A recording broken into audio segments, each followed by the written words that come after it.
Hey folks, Jonathan here. Alright, wind's blowing, but we're going to try to show you something anyway. Alright, one thing is one of my new tires is low and I'm not liking that at all. But anyway, here's the deal. I jumped in this thing. I just unloaded it, well, I guess yesterday. And the PTO, I didn't realize when I pushed it in, it didn't go off. I got a Highway Patrol rotation call today.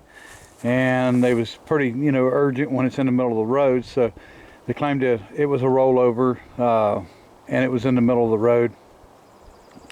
And so I was in a pretty big rush. Come out, jumped in the truck, shoved the clutch in, throwed it in low gear, dumped the clutch, and gave it gas. And I mean, pretty hard. And before I could even get the clutch back in to shift into second gear, something went and I didn't know what it was, and because the PTO was ticking on, it was my PTO shaft. Now, when I built this truck 10 plus years ago and I fabricated everything up, everything was made from used parts, or just about everything, and because I didn't buy hardly anything for this truck. So one thing that I had to buy, of course, was a PTO, so that didn't leave much money left over for PTO shafts and stuff like that. So it would have been nice to put a PTO on it with the pump mounted to it, direct mount, like most of them use now. But I had a pump, so I'm hoping this wind ain't killing us here. But so I had a pump I wanted to use, and so PTO shaft usually don't give any trouble. I can see where I hacked it down, and it looks like I ground it and to fit into the yoke. Now, I would assume that had to be pre-lathe period because I wouldn't have done that now, or I wouldn't, but sometimes you got to do what you got to do. So this one looks like it was put in 1 inch to 1 inch. That one looks like it was probably a 7/8 that I turned it down. So we can turn it down on the lathe this time. But I'm going to cut these off and then drive the centers out. Now this one broke loose, I guess, when it came apart. So we're going to reuse the ends. Now the splines on the pump are just about worn out. The splines in there are pretty good, but just over the years of time of using it, that bolt will not stay tight. I've tried many times, and on splines you shouldn't have to tighten it anyway, but it is slowly worn until the splines are almost sharp on the pump, so it's only going to last so long. But evidently it was out enough that it threw it. It was never really good and straight, but it never caused an issue because I've got a big enough pump on this thing. I didn't have to give it any throttle at all to make the bed work fast, and at the adequate speed. So we went and picked the piece up, and now we're going to turn the end down, get these off. We'll get them off first, of course, so I can measure it, and then we'll turn one end down. Just needed 48 inches, and that's about 50. I think that was a drop. A drop that size, 1 inch, 50 inches long, was $40. And I remember it wasn't that long ago I could have went in there and that would have been a $20 piece easily. But now it's a $40 piece. Anyway, all right, so let's get this done. All right, folks, got her fixed. I cut that one off. I thought I had ground it down smaller, but evidently wind's blowing hard. Evidently I had to remove it one time, and I ground it to get it off the shaft. We're ready to go now. Go back together with it. Most of the time you got keyways, of course, but I mean, this stuff was probably in pretty bad shape to start with. Now you can see I have put new joints in it. They're not that old, but this thing has never run really good. That shaft may have had a little bit of a bend in it. Also, it's not going to run perfectly straight anyway because them splines are so worn or pumped. So, now we've gotten over 10 years, 10 or 12 years out of it. If we could get another 10 or 12 years, I'd be tickled. We probably will on the shaft, but I don't think the pump's going to last. The yoke looks good, but the pump's probably going to end up getting a replacement. So, eventually. All right. All right. I don't know if you can see or not, but a lot of wear on them, and it leaks a little bit. It's a pretty good pump though. It's been a good pump. I can't complain. I think I got it out of Leon Metal, out of the scrapyard. So I mean, I didn't buy the thing new or anything like that. So anyway, it's held up really good. But now I got to take these bolts out and slide the pump back to be able to get the shaft back in. All right, folks, so we're getting ready to saw an ugly log, and it is ugly. Someone had trimmed this thing up years back and it just continued to sprout. So, you know, red cedars around here sometimes kind of weird, but anyway, so we're big on this end by a bunch, and we're tiny on that end by a bunch. So I'm guessing 22 inches maybe by on one end and 6 on the other, 8 maybe. But so we're just gonna get this on the mill and we're gonna cut it live edge and see what it does. Now this is the kind of stuff that you wouldn't want to do on a circle mill, where a band mill would be, you know, a whole lot better, in my opinion. That's my opinion. But anyway, we're gonna saw it. And I went and cut this down this morning. A friend of mine had a job going on at a house where he was doing some remodeling and stuff, and he made a deal with him to take the tree down. He wanted to know if I wanted it, so I told him I did. So we piled up all the brush from it and then cut this, and then of course the rest will be just firewood. Just cut it up in smaller pieces, all the limbs. And it didn't take long. I think we spent about an hour, hour and a half, which we used to call an hour and a half. But anyway, so that's the deal there. We're gonna get to work on it, and wanted to show you, my forklift's got in a fight, and I'll show you the damage. So I was around back with this red forklift, and I kind of got it stuck. I was between two stumps. And so I took the other forklift and come back, and I picked the back of it up and set it around, which wasn't an issue. When I came out from under it, one of my fork extensions slid off a little ways. So I decided I would slide it back on. So I had one of them against the counterweight, and not paying attention to where the other one went, it decided to go right in the side of the tire. So this is the tire that come off of it. You can see I did some damage breaking it down here, but that's the one that come off. They're pretty narrow in their caps. I bought a new one to put on it. Unfortunately, I bought this off of eBay. This is a car loss, made in USA. Good tire, same size, a little bit more area, even though it's the same size on the top, so less chance of getting stuck. But the problem I had was it came with a liner and a tube, and I'll show you the tube. So this was delivered by UPS. And there is the end of the tube. Snapped it off. So basically ruined the tube. Brand new tube. So I had to go source one locally. And I got one and spent about $30 on it. So I'm hoping that the company I bought the tire and tube from will reimburse me. I sent them pictures of it, but or even send me another tube, and I'll just put it up for you know, as an extra for later. But we'll see what happens.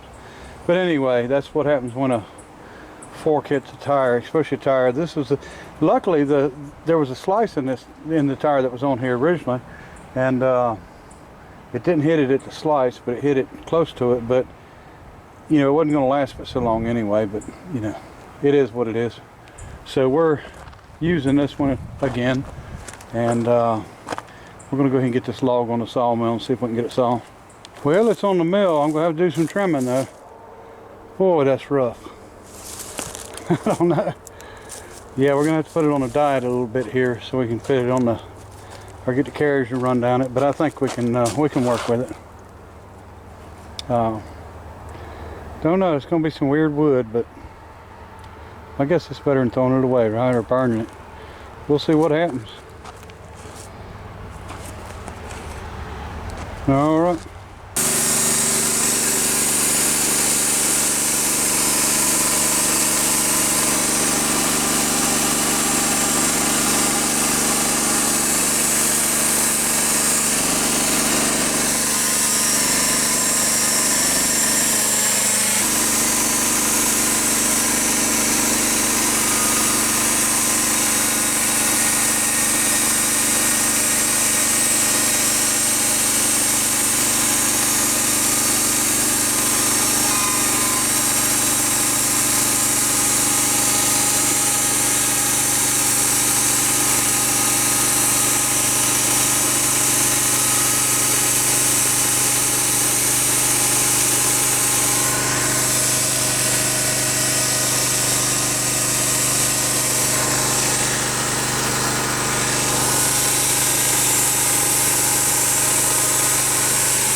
Okay, so that's how I do it. I sit back there, I roll this thing forward, and the most I can do when, you know, everybody, oh, it's so dangerous, is reach up here and shut the switch off and disengage.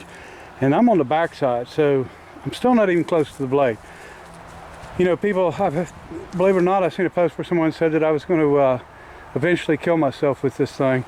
And I just think people were scared. And it's terrible, but that's the way it goes. All right, so there's what we got. I ain't got a tape measure, but that's every bit of 22 inches wide. And then live edge, I'm just gonna cut them. I don't know what I'm gonna do with them, but like I said, it's better than burning them. Gonna maybe cut another one here, a couple more of them here, and looks like we're gonna get quite a few. Probably 4 or 5, at least more big ones like that. So that's it's pretty wood, and it'll clean up really well. And the old sawmill, you know, it don't do bad because it's power feed, and I feed it slow. I don't get in any hurry. You know, it comes out really good. Now, if you see a spot like this, that means I stopped for a reason, and I think it was actually hitting the edge over here because it was so wide. But it works. That's like I said, that's a nice board. And I'll hold on. We'll check the width. I don't have a tape measure, but I got a piece of a tape measure. So right there, well, 21 inches is what it is. So that's about the max I can cut with this.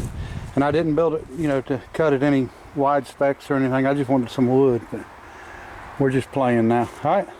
All right, folks, we're done. Looks like we got about 7 boards of different sizes here, and we've got some other stuff left over, but as you can see, give you an idea,